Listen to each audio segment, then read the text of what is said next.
There is no humble. Mm-mm. Deaf to humble. There is no space that I'm not going to command the room. Let me tell you why I don't believe in living a humble life. I've worked too hard.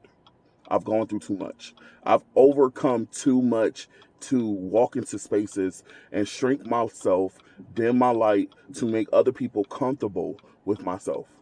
When you know who you are and what you've come through, the whole humble thing, it just goes out the door.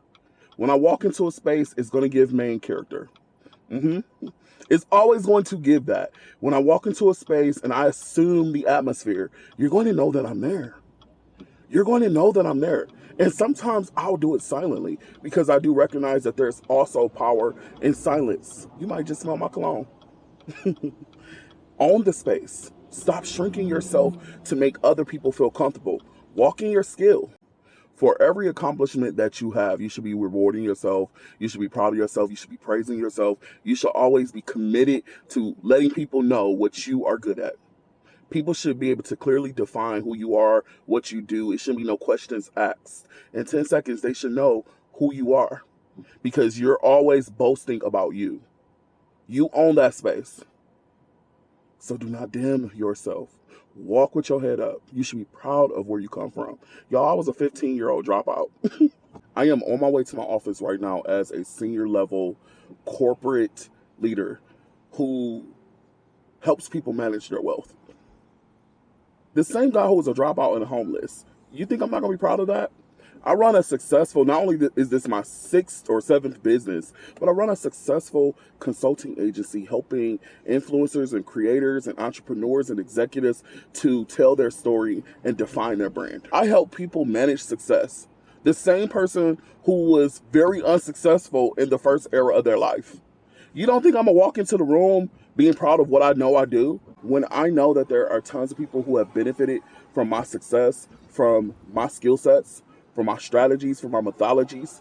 There are people who have gone to make droves of money. There are people who have gotten back into master's programs, doctor programs, because they have been coached by me.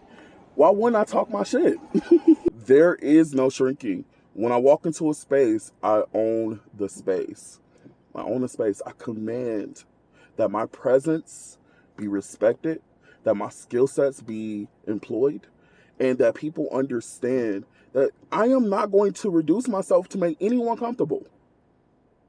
And I hope that you too will walk with that type of autonomy and agency over your life, that you will walk into doors knowing that you were meant to be there, that you will sit at tables knowing that you deserve to be there, that you will live your life knowing that you deserve to be happy, to be whole, to be put together. I hope that you understand that you deserve to be in happy relationships, happy friendships. You deserve to be happy at work. You deserve to be happy in your career. You deserve to be happy in your purpose. You deserve that. But you're not going to get it until you command that you receive that.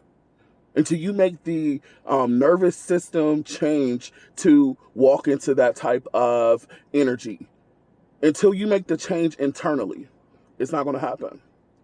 Anywho, I wrote a book called Speak the and if you're still watching, please go to aceking.com and get this book. It's phenomenal. It is only a 15-page book, but it is masterful. And I talk about how to tell your story to unlock your true power on social media. And I know for sure storytelling will take you far. Anywho, hit that plus. If you want to know more about my journey, let me know in the comments. Ask your questions because I got a hell of a story. I love you guys and have a beautiful day. Mwah.